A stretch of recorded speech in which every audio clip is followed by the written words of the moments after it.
Subscribe कीजिए हमारे YouTube channel नाते रजा को और बेल आइकन को प्रेस कीजिए, जिससे आपको हर रोज न्यू वीडियो की नोटिफिकेशन। जरा दिल के कानों से तशरीह के साथ मेरे अल्फाज के जामे में हदीस पाक सुनो। अपने अल्फाज के जामे में हदीस पाक तशरीह के तौर पर सुना रहा हूं, दिल के कानों से सुनना। आप क्या कहते हैं? अल्लाह करीम है इसलिए पाप करोगे, अल्लाह रहीम है इसलिए गुनाह करोगे। इमामुल मुतकल्लिमीन मौलाना नकी अली खान अली रामा फरमाते, खुदा को करीम जानकर गुनाह करने वाले उसकी शान करीमी का मजाक मत उड़ा, इसलिए कि तूने खुदा को करीम जान करके गुनाह किया। तूने खुदा को कादिर जान करके जहर क्यों नहीं खाया? जब वो करीम है तेरे गुनाह को माफ कर देगा तो वो कादिर है, वो जहर खाने के बाद भी तुझे जिंदगी देगा। लेकिन तूने कादिर समझकर कभी जहर नहीं खाया और तू करीम जान करके गुनाह करता है। बाज बदबख्त तो ये तक कहते हैं कि खुदा हश्र में पूछेगा जाहिदों से, गुनाह क्यों ना किया, क्या खुदा करीम ना था? अस्तगफिरुल्लाह अलयाज़ु बिल्लाह। इंसान गुनाह के लिए नहीं, इंसान नेकियों के लिए जमीन पर आया है, बतौर इम्तिहान आया है। और अगर आप शान करीमी की बात करते तो जरा उसकी गैरत भी सुन ले। मदीना मुनव्वरा में एक बुजुर्ग का इंतकाल होता है। अब जरा दिल के कानों से सुनना, ईमान के कानों से सुनना, दिलों पे हाथ रख करके सुनना। मेरे आका सल्लल्लाहु अलैहि वसल्लम के दीवानों, मदीना मुनव्वरा में एक बुजुर्ग का इंतकाल होता है। उस जात का नाम जनाबे सईद है। और ये सईद कौन है? जिनको किसी मिंबर के खतीब ने नहीं, जलसे के नाज़िम ने नहीं, बल्कि अल्लाह के रसूल ने जनाबे सईद को सैयदुल अंसार का लक़ब अता फरमाया। ये सईद कौन है? सैयदुल अंसार, अंसार का सैयद। और अंसार कौन है? हुजूर जब हिजरत करके आए तो हुजूर की नुसरत और मदद करने वालों को अंसार की सैयदुल अंसार है जनाबे सईद। इनका इंतकाल हुआ। पहली बात तो वो सहाबी हैं, और सहाबी का मर्तबा क्या है? अंबिया के बाद रूए जमीन पर ऐसी शान वाली मखलूक न पुश्ते जमीन ने देखी है, न चश्मे फलक ने देखी। हम सुन्नियों का अकीदा है जैसे जन्नत का होना यकीनी है, वैसे नबी के हर सहाबी का जन्नती होना यकीनी है। ये अकीदा हमारा है। लेकिन सुनो सुनो, मेरे अल्लाह की शान गैरत, मेरे अल्लाह रब्बुल इज्जत की शान गैरत, वो गैरत वाला कैसा है? ये जनाबे सईद है। सईद बंदों की इबरत के लिए, बंदों को की आंखों को खोलने के लिए, बंदों को तंबीह करने के लिए, बंदों को दावत इबरत देने के लिए कैसे जलवे दिखाए जाते हैं। हजरत सईद सैयदुल अंसार का विसाल होता है। और विसाल हुआ तो पता है क्या हुआ? जब उनकी रूह आसमानों की तरफ जाने लगी तो हदीस पाक में आता है, हजरत सईद की रूह को देखकर अर्श खुशी से झूमने लगा। कोई मामूली आदमी है सईद? अर्श जिसकी रूह को देखकर झूमे। तीसरी बात, हजरत सईद के जनाजे में 70,000 फरिश्ते जमीन पर आए। आप समझ सकते हैं कि शान के बुजुर्ग हैं। पहले तो जहां सहाबियत की बात आ गई तो बात ही खत्म है। सबसे बड़ी मनकबत का नाम सहाबियत है।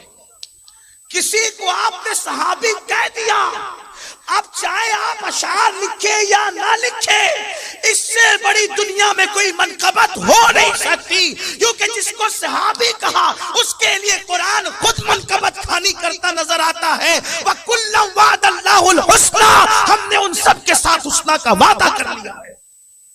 ये मकाम सहाबियत है। तो मेरे आका अलैहिस्सलाम के दीवानों, अर्ज ये कर रहा था, हजरत सैयदना जनाब सईद रज़ी अल्लाह तआला अन्हु, उनकी रूह आसमान पे जाती है, अर्श झूमने लगता है। खबर किसने दी? गैब का नबी मुस्तफा जाने रहमत ने दी। उनके जनाजे में 70,000 फरिश्ते आते हैं। खबर किसने दी? मुस्तफा जाने रहमत ने दी। और एक बात जिम्मेदारी से कर दूं, मुफ्ती आजम बरार मौजूद है, गलती करूं तो इस्लाह करेंगे।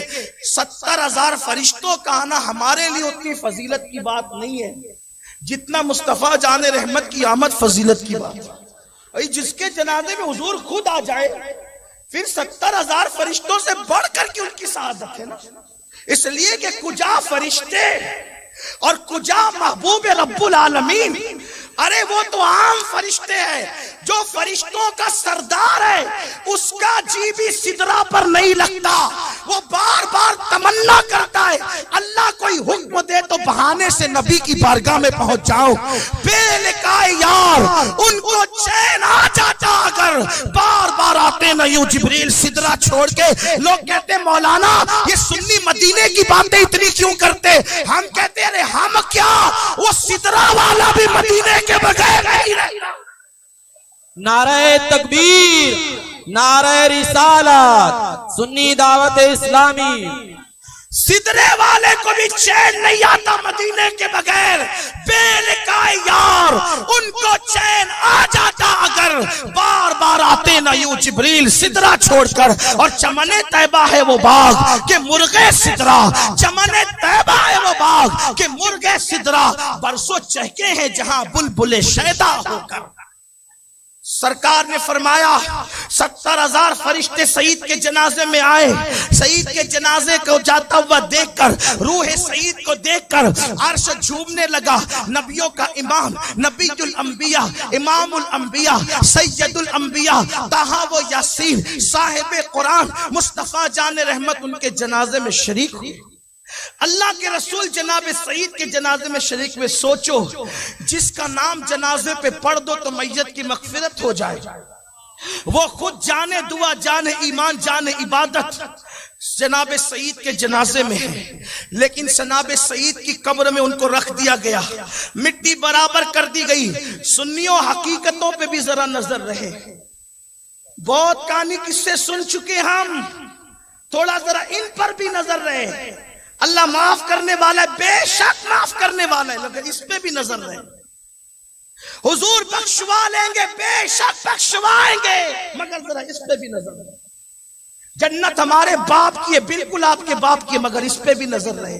जो कहने जा रहा हूं, सरकार ने जिस जनाजे में शिरकत की और जनाब सईद को कब्र में रख दिया गया, साहबे किराम कहते हमने देखा कि अल्लाह के रसूल अलैहिस्सलाम का चेहरा मुतगय्यर हो गया। हुजूर के चेहरे पे आसार नजर आने लगे। वो आसार खुशी के नहीं थे। हुजूर अलैहिस्सलाम के चेहरे पर बज़ाहिर परेशानी के आसार थे। अल्लाह के हबीब के चेहरे पे हमने परेशानी के आसार देखे। फिर हमने देखा कि अल्लाह के रसूल ने तकबीर पढ़ी, अल्लाहु अकबर, अल्लाहु अकबर। हमने भी तकबीर पढ़ी, हुजूर ने तस्बीह पढ़ी, हमने भी तस्बीह पढ़ी। तकबीर तस्बीह पढ़ी गई। थोड़ी देर गुजरी, अल्लाह के हबीब सल्लल्लाहु अलैहि वसल्लम के चेहरे पे खुशी के आसार जाहिर। हुजूर का चेहरा खुशियों से तमतमाने लगा, जैसे कोई गुलाब खिल गया या 14वीं रात का चांद हो। सरकार का चेहरा खिल उठा। हमने पूछा आका करीम आका, बंदा परवर आका, करम नवाज आका, आप सईद की कब्र पर खड़े थे तो आपके चेहरे पर कुछ आसार खुशियों के तो न थे, बज़ाहिर परेशानी के आसार थे। हुजूर क्या हुआ था?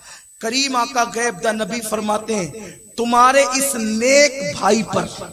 किस पर? नेक, जिसकी रूह को अर्श देख के झूमे, जिसके जनाजे में 70,000 फरिश्ते आए, इमामुल अंबिया जिसके जनाजे में शिरकत करें। और हुजूर जिसको नेक कहें, सरकार जिसको नेक है, फरमाया तुम्हारे इस नेक भाई पर। इसकी कब्र तंग हो गई थी, कब्र ने सईद को दबाया, कब्र ने सईद को दबाया।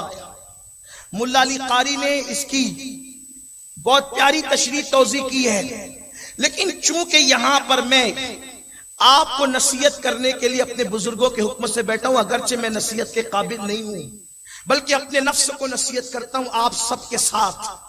सरकार फरमाते हैं तुम्हारे इस नेक भाई को कब्र ने दबाया। हदीस के ज़ाहिरी अल्फाज का मफहूम यही है, कब्र ने तुम्हारे इस भाई को दबाया, नेक भाई को। इसकी कब्र इस पे तंग हो गई, इसकी कब्र इस पे तंग हो गई। जब कब्र ने इसको दबाया तो मेरे चेहरे पे आसार जाहिर हुए। सईद को दबाया जा रहा है, इस नेक को जिसकी रूह को देख के अर्श झूमता है, जिसके जनाजे में 70,000 फरिश्ते आते हैं, कब्र दबा रही है, तंग हो गई है कब्र। फिर मैंने तकबीर पढ़ी, तस्बीह पढ़ी जो तुमने देखा, और फिर मेरी दुआ से इसकी कब्र कुशादा होगी। अब मैं आपसे पूछता हूं, जब मालूम किया गया कि इतना नेक आदमी जिसे रसूलुल्लाह नेक कहे, जिसे अल्लाह के रसूल नेक फरमाए, जिसके जनाजे में 70,000 फरिश्ते आए, कितने नेक होंगे? पहले तो सहाबी। कब्र दबाने की वजह क्या थी? कब्र तंग पड़ने की वजह क्या थी?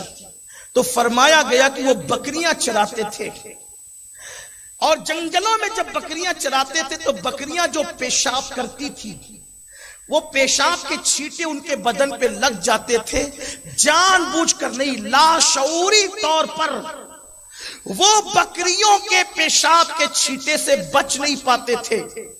तो बकरियों के पेशाब के छींटे से वो बच नहीं पाते थे, सिर्फ इसी वजह से उनकी कब्र तंग हो गई और कब्र ने दबाना शुरू किया। थोड़ा सा अपने दिलों पे हाथ रख करके सोचे, जिसके जनाजे में 70,000 फरिश्ते आए, अल्लाह के हबीब आए, अगर वो बकरी के पेशाब के छींटे से न बचे तो कब्र उनकी तंग होती है, कब्र उनको दबाती है।